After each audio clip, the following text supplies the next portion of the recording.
আমি আজকে যে সফটওয়্যারটি নিয়ে আলোচনা করব সেই সফটওয়্যারটির মাধ্যমে একটি মোবাইলে একসাথে দুইটা ফেসবুক, দুইটা মেসেঞ্জার, দুইটা ইমো, দুইটা হোয়াটসঅ্যাপ লগ ইন করতে পারবো। প্রথমেই আমরা চলে যাব গুগল প্লে স্টোরে। প্লে স্টোরের সার্চ অপশনে গিয়ে আমরা লিখব parallel space PARALLEL parallel SPEECH parallel space. এটা লিখে সার্চ দেওয়ার পর আমরা প্রথমে যে সফটওয়্যারটি আসবে এটি ইনস্টল করে নেব। আমার সফটওয়্যারটি ইনস্টল করা আছে, যে কারণে আমি সফটওয়্যারটি ইনস্টল করছি না। তো যাদের প্যারালাল স্পেস সফটওয়্যারটি কাজ না করবে তাদের আরেকটি কাজ করতে হবে, সার্চ অপশনে লিখতে হবে প্যারালাল স্পেস 64 বিট সাপোর্ট। এটা লিখে আমরা সার্চ করব। সার্চ করার পর আমরা যে সফটওয়্যারটি পাবো এটি ইনস্টল করে নিব। আমার দুইটি সফটওয়্যারই ইনস্টল করা আছে, যে কারণে আমি আর এটি ইনস্টল করছি না। আমরা সরাসরি আমাদের সফটওয়্যারটি ওপেন করব। আমাদের সফটওয়্যারটি ওপেন করার পর আমরা সফটওয়্যারটিতে এমন একটি ইন্টারফেস দেখতে পারবো।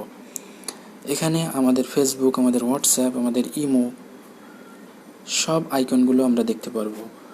আমি ফেসবুকে ঢোকার পর এখানে আপনাদের ফেসবুক আইডি এবং ফেসবুক পাসওয়ার্ড চাইবে। পাসওয়ার্ড দিয়ে লগ ইন করার পর আপনারা আপনাদের ফেসবুকটি ইউজ করতে পারবেন।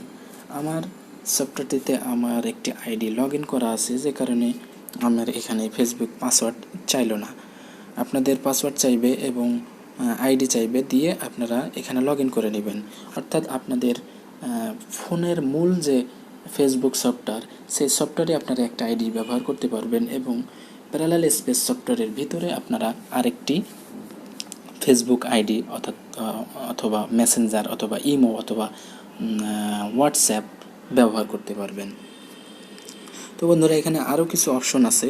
এখানে অ্যাড অ্যাপস নামে একটি অপশন আছে। এখানে ক্লিক করে আমরা আরও আমাদের ইচ্ছামতো অ্যাপসগুলো অ্যাড করে নিতে পারি।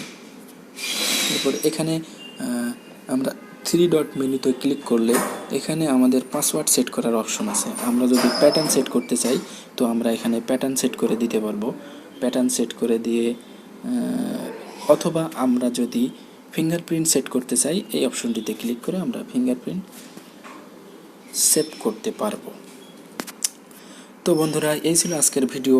আজকের ভিডিওটি কেমন লাগলো কমেন্টে জানাবেন এবং ভালো লাগলে লাইক, কমেন্ট, শেয়ার করবেন। আর চ্যানেলটিতে নতুন হয়ে থাকলে অবশ্যই সাবস্ক্রাইব করবেন এবং পাশে থাকা বেল আইকনটি ক্লিক করে দিবেন। ধন্যবাদ।